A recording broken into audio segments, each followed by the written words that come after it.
you've been around in podcasting for quite some time. And I think for folks who don't know you, maybe aren't familiar with your full story, just a quick synopsis.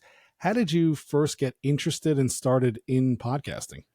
Probably, if I'm being honest, my original passion and my first passion is house music and DJing. So I still have my turntables here in the office here, and I get to jam out every now and then.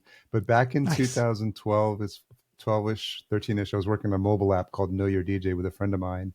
The app was published, and we're trying to get people to it. It was for electronic music fans, and so I said I want to start a podcast and to interview DJs. So I'm going to go figure out how to podcast, and I ended up at New Media Expo in in Vegas in 2014 in January.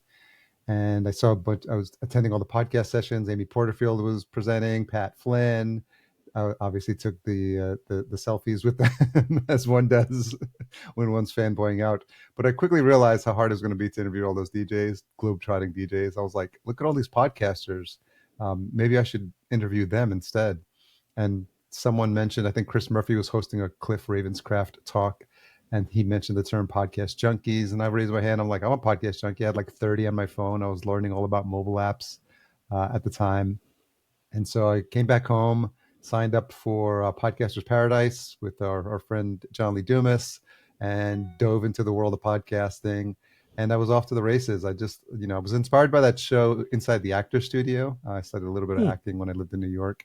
And I always appreciated how you could hear an in-depth conversation with someone who you just would see on screen for a little bit and you wouldn't know anything about them. But in the interview, you can get a feel for what they're like. And that's what I wanted to capture. I said, all these podcasters sound great.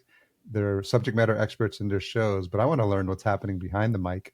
And that's sort of where Podcast Junkies was born. And since then, I've interviewed over 350 folks on the show. This year, I celebrated 10 years. I got to speak at Podcast Movement this year about the 10 Nice. things I learned from 10 years of Podcast Junkies.